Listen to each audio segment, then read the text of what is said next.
VM Thomas గారికి, జీడి Nellore MLA గారికి ప్రత్యేక స్వాగతం సుస్వాగతం తెలియజేస్తున్నాను.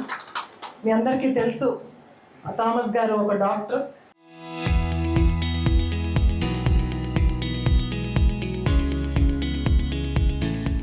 ఎండోక్రైనాలజీలో ఆయన స్పెషలైజేషన్ చేసి చాలామందికి పిల్లలు లేని ఇన్ఫర్టిలిటీ ప్రాబ్లమ్స్ ఏమున్నా సరే ఆయనకి హాస్పిటల్స్ ద్వారా చాలామందికి ట్రీట్మెంట్ ఇస్తూ ఈరోజు చాలామంది పిల్లలు లేని దీని నుంచి బయటపడి ఈరోజు చాలామంది పిల్లల్ని ట్విన్స్, అలాగే మనకు 4 మెంబర్స్ కావాలా 3 మెంబర్స్ కావాలా ఎంతమంది పిల్లలైనా సరే ఆయన కృషి చేసి హాస్పిటల్స్ ద్వారా ట్రీట్మెంట్ ఇప్పిస్తూ వాళ్ళకి ఈరోజు పిల్లలు కలిగే విధంగా ఆయన చేస్తున్నారు. ఆయనకి సీఎం మన ముఖ్యమంత్రి వర్యులు శ్రీ నారా చంద్రబాబు నాయుడు గారు కూడా ఎక్కువగా అభిమానించేది థామస్ గారిని. ఆయనకి ప్రత్యేక కృతజ్ఞతలు తెలియజేస్తూ, అంటే మన కాన్స్టిట్యున్సీలో ఒక మెడికల్ ఇది పెట్టి ఇక్కడికి విచ్చేసి అందరినీ కలుస్తున్నందుకు చాలా సంతోషంగా ఉంది. అలాగే మీ అందరికీ తెలుసు, మన ముఖ్యమంత్రి వర్యులు శ్రీ నారా చంద్రబాబు నాయుడు గారు ఎక్కువగా విద్య వైద్యం మీదే ఎక్కువ దృష్టి పెడతారు. దాంట్లోనే విద్య గురించి కానీ లేదా వైద్యం కూడా ఎక్కువ డెవలప్మెంట్ పరంగా కూడా ముందుకెళ్తున్నారు.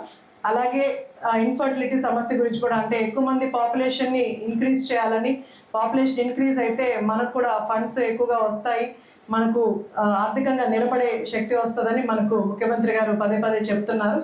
దాంట్లో భాగంగా ఫర్టిలిటీ ఎక్కువగా, అంటే ఇప్పుడు ఈ కాలంలో ఎక్కడ కన్సల్ట్ అవ్వాలి, ఎలా ట్రీట్మెంట్ తీసుకోవాలి, చాలా వరకు అవగాహన కూడా లేదు. సో ఈరోజు అవేర్నెస్ కార్యక్రమం తీసుకొచ్చి, అంటే ఇన్ఫర్టిలిటీ నుంచి ఎలా బయటపడాలి, అసలు సమస్యలు ఏంటి, సమస్యలు ఎందుకు వస్తాయి అనే విషయం గురించి కూడా ఈరోజు థామస్ గారు ఎక్స్ప్లెయిన్ చేస్తారు. అని అనుకున్నప్పుడు ఎమ్మెల్యే గారు, మేము అన్ని విధాలు సపోర్ట్ చేస్తామన్నా, మీరు ఇక్కడ పెట్టండి, మా వాళ్ళకి చాలా యూస్ఫుల్గా ఉంటుందని చెప్తానే ఇమ్మీడియట్గా స్పందించి అన్ని విధాలా మాకు సహకరించారు. Thank you so much MLA గారు.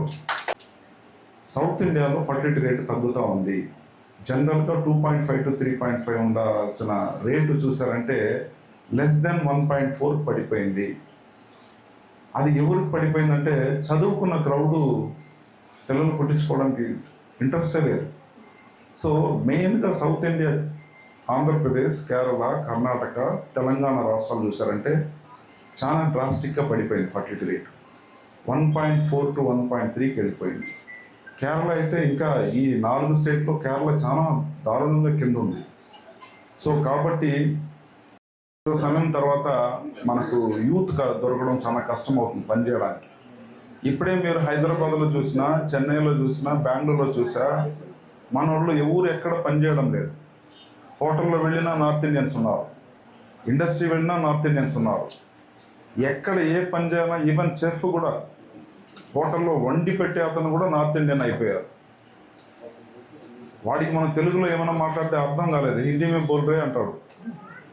సో అలా ఉంది పరిస్థితి. ఎందుకు చెప్తున్నానంటే ఇప్పుడు నార్త్ ఇండియన్ స్టేట్లో వాళ్ళు ఎగ్జాక్ట్గా 3.5 మెయింటైన్ చేస్తున్నారు. ఉత్తరప్రదేశ్లో కానీ, బీహార్లో కానీ, ఛత్తీస్గఢ్లో కానీ, అటు సైడ్ అన్నీ కూడా పర్ఫెక్ట్గా మెయింటైన్ అవుతుంది. ఇక్కడ మనం ఎడ్యుకేటెడ్ ఎక్కువ అయ్యే కొద్దీ సంతానం ఉత్పత్తిలో మనం తగ్గిపోతున్నాం. అందుకే ముఖ్యమంత్రి గారు అడుగడుగు ఏం చెప్తున్నారంటే జనాభా పెంచండి, మినిమం 4 కనండి. పుట్రలు అయిపోయింది ఇంకో పుట్ర అనుకుంటారా, వాళ్ళకి కూడా గర్భసంచి రెడీ చేసి పుట్టించవచ్చు. పీరియడ్సే ఆగిపోయింది ఇంకా నాకు పిల్లలే పుట్ర అంటే కూడా మళ్ళీ స్టెమ్ సెల్ థెరపీ అట్లా అడ్వాన్స్ ట్రీట్మెంట్ చేసి పీరియడ్స్ తెప్పించి మళ్ళీ పిల్లలు పుట్టించవచ్చు. లేదు వీర్య కణాలే లేదు, 0, నాకు అజుస్వామ్య, నాకు పుట్టరు అనుకుంటే వాళ్ళ టెస్టిస్ విత్తనం సంచి అంటాం, దాంట్లో ఒక చిన్న సూది వేసి దాని లోపల నుంచి వేరే కణాలు తీసి కూడా పిల్లలు పుట్టించవచ్చు. ఇంత అడ్వాన్స్ ట్రీట్మెంట్స్ ఇండియాలోనే ఉంది. ఒకప్పుడు ఏదైనా ట్రీట్మెంట్ కంటే సింగపూర్ వెళ్ళాలి, దుబాయ్ వెళ్ళాలి, అట్లా వెళ్ళాలి. అట్లా కాకుండా ఆఫ్రికా నుంచి, మిడిల్ ఈస్ట్ నుంచి, ఏషియా నుంచి అన్ని కంట్రీలు వచ్చి మెడికల్ టూరిజంలో ఇండియాకి చాలా వస్తున్నారు. సో ఏదైనా ఒక చిన్న సర్జరీ చేసుకోవాలంటే కూడా అమెరికాలో మీకు 1 month 2 months పడుతుంది.